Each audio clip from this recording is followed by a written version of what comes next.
দূর দেশে ভ্রমণ করছেন, যেখানে আপনি দাঁড়িয়ে আছেন সমুদ্রের ধারে, হালকা বাতাস চুলে খেলা করছে, পায়ের নিচে রূপালী বালি, সামনে নীল সবুজ জলের অপার বিস্তার, চারপাশে নিঃশব্দ প্রকৃতি, নেই কোনো কোলাহল, নেই কোনো ব্যস্ততা, শুধু আপনি আর প্রকৃতি। এমন জায়গা কার না ভালো লাগে?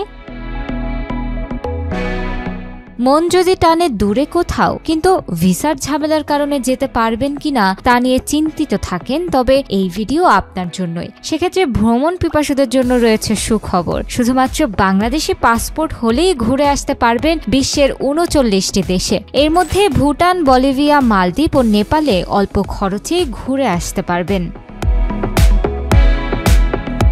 আপনি যদি তুষারপাত দেখতে পছন্দ করেন, তবে ভুটান আপনার জন্য। ভুটানে রয়েছে ফোবজিকা উপত্যকা। সারা বছরই এখানে তুষারপাত হয়। তুষারপাত বরাবরই পর্যটকদের কাছে আকর্ষণীয়। ভুটানের রাজধানী থিম্পু থেকে ১৩৫ কিলোমিটার দূরে ৩০০০ মিটার উচ্চতায় অবস্থিত অসাধারণ এই উপত্যকাটি। তবে এটি বিরল প্রজাতির পাখি ব্ল্যাক নেকড ক্রেনের জন্য বিখ্যাত। ভুটানিরা এই পাখিটিকে পবিত্র এবং সৌভাগ্যের প্রতীক বলে মনে করেন। ফোবজিকাতে গেলে এই পাখির দেখা মিলবে খুব সহজেই। গভীর নীল পানি, যার চারপাশে ঘিরে রেখেছে সুউচ্চ পর্বতমালা। এমন কোনো জায়গায় যেতে হলে ঘুরে আসতে হবে টিটিকাকা লেকে। এটি পেরু ও বলিভিয়ার মাঝখানে অবস্থিত দক্ষিণ আমেরিকার এক বিস্ময়কর প্রাকৃতিক সৌন্দর্য। শান্ত নীল জলে ঘেরা এই হ্রদ শুধু দেখতেই সুন্দর নয়, এটি সাংস্কৃতিক ও ঐতিহাসিক দিক থেকে অত্যন্ত সমৃদ্ধ। এটি সমুদ্রপৃষ্ঠ থেকে প্রায় ৩৮১২ মিটার উচ্চতায় অবস্থিত। প্রায় ৮৩৭২ কিলোমিটার এলাকা জুড়ে বিস্তৃত এই হ্রদ শুধু বিশালই নয়, এর চারপাশে ছড়িয়ে আছে ইতিহাস, কল্পকাহিনী আর স্থানীয় সংস্কৃতির ছোঁয়া। পাহাড় ঘেরা পরিবেশ আর শান্ত প্রকৃতিতে ভরা এই লেক যে কোনো ভ্রমণ পিপাসুর মন ছুঁয়ে যায়। ডাইভিং ও স্নোরকেলিং করতে চাইলে যেতে পারেন মাফুসি দ্বীপে। এটি মালদ্বীপে অবস্থিত। মালদ্বীপের রাজধানী মালে ছোট হলেও বেশ আকর্ষণীয়, আর তাই পর্যটকদের কাছে এটি এক বিশেষ গন্তব্য।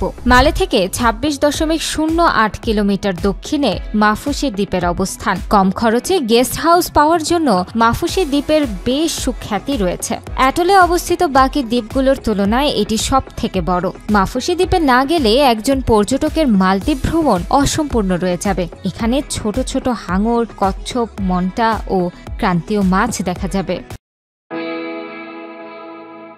হিমালয়ের সৌন্দর্য উপভোগ করতে চান কিন্তু কঠিন ট্রেকিং নয়, তাহলে নাগরকোট পাহাড় ও কাঠমান্ডু উপত্যকার মনোমুগ্ধকর দৃশ্যই হতে পারে আপনার জন্য আদর্শ। ভক্তপুরের উত্তর পূর্বে একটি উঁচু পাহাড় অবস্থিত, যেখানে রয়েছে প্রায় ৪৫০০ জন বাসিন্দার বাসস্থান। এই গ্রাম থেকে হিমালয়ের ৮টি পর্বতমালার মনোরম দৃশ্য দেখা যায়। নাগরকোটে সব রেঞ্জের বিভিন্ন আকর্ষণীয় হোটেল রয়েছে, যার মধ্যে অনেকগুলো হোটেলই নাগরকোট ভিউ টাওয়ারের হাঁটার দূরত্বের মধ্যেই আছে, যেখান থেকে হিমালয়ের উপরের সূর্যোদয় দেখা যায়। এই কারণেও নাগরকোট নেপালের অন্যতম সেরা জায়গার মধ্যে অন্যতম।